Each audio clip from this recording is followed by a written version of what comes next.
What's up, everyone? I had hockey today, and we're also going to do my book review. So I want to talk to you about some stuff. Well, I just had a few announcements to make. Unfortunately, we lost against Pownal 5 from 12-4. I actually scored a goal, too, but the person who scored the most goals today was Colin Callan. Yeah, he's a pretty good player. A lot of people know him. And Pownal 5 was pretty good, though. They actually, one of the guys was pretty rough on that team. Yeah, but anyway, we're going to get to part 2 of reading this book. I know it is. I'm going to see how many pages there are. 1, 2, 3, 4, 5, 6, 7, 8, 9. 9 pages. I think we can do with it. Tom also knew that he would have to figure out how to provide the electrical power to light up whole neighborhoods, whole cities, in fact, the whole country. That meant building power plants to provide the electricity. Never shy about talking about his inventions. Tom wrote in his notebook, "The electric light is the light of the future, and it will be my light unless some other fellow gets up a better one." It wasn't long before Tom was boasting to reporters that he would have his electric light ready in weeks. Not only that, he would build a power station on Pearl Street in Manhattan. It would bring electric light to a whole section of New York City. The area he chose was in the center of the city's financial district. Why would Tom make such an announcement? He still had no idea how he would do this. Maybe he wanted to scare off other inventors. Maybe he did it to attract investors. Tom needed a lot of money to make all this happen. Well, he got the money from rich men in New York City. Maybe this genius was about to pull gas companies out of business. The new electric lights might make lots of money. They didn't want to be left out.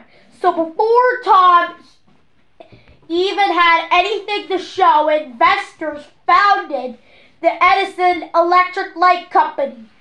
Tom always loved having visitors at his lab in Menlo Park. He loved showing off his inventions, especially to reporters. Now, all that changed. He didn't want anyone coming over. He had bragged about electric light almost as if it existed already. And it didn't. He hadn't even applied for patents to protect his ideas.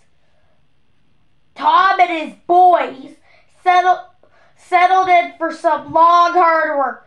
First and most importantly, they had to make a bulb that was vacuum. That meant no oxygen, a gas in the air we breathe, could be left inside a bulb. The bulb. A filament will glow much longer if it heats up in a vacuum. Tom hired a fantastic glass blower who could give him almost perfect hollow bulbs. And luckily, at about this time, a vacuum pump had been invented. It could suck up almost all the air out of the bulbs. The hardest task turned out to be finding the right filament or material that would carry the electric current and glow for a long time inside the bulb. There were other problems too. The lights could not be wired in a series or one to the other along the same wire. Why? If one went out, they all did. 6 weeks came and went. What about the neighborhood in New York? The one Tom said was going to light up. Newspapers began writing stories accusing Tom for bragging. Tom was still searching for the right filament. He tried so many materials: fish line, bamboo, spider webs, even the hair from one of his workers' head. For a while, he thought that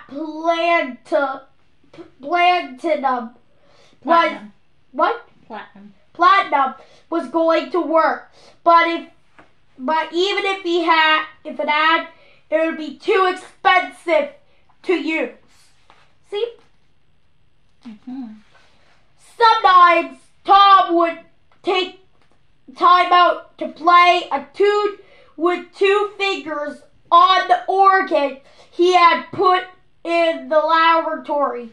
Maybe it helped him think.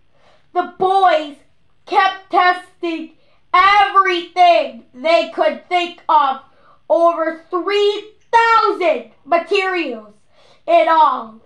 Tom knew that finding out what did not work was as important as finding what did.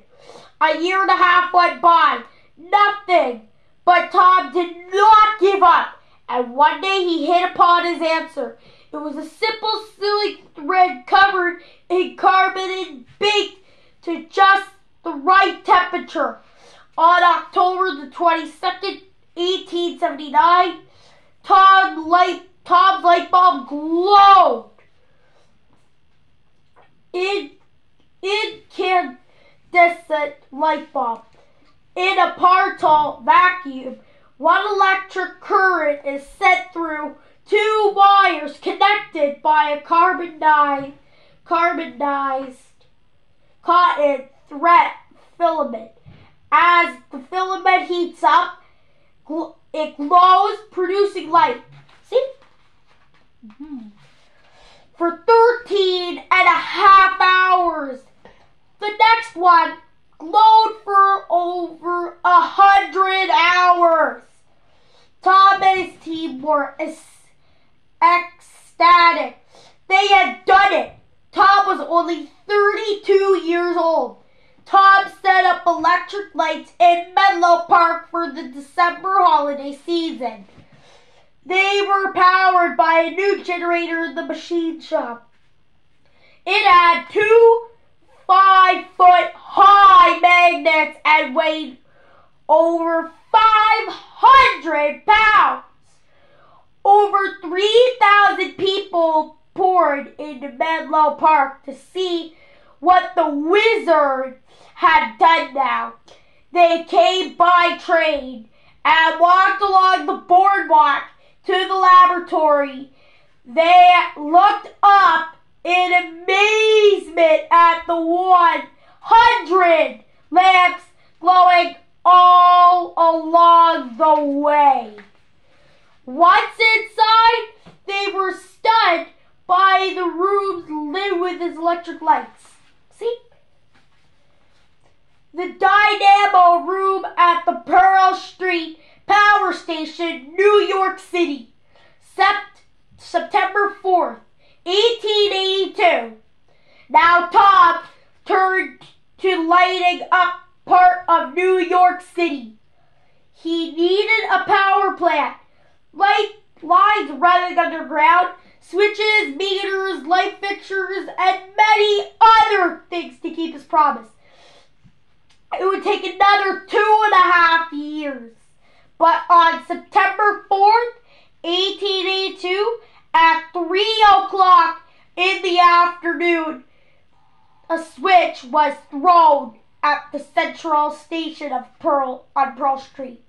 In the Wall Street offices of one of his important investors.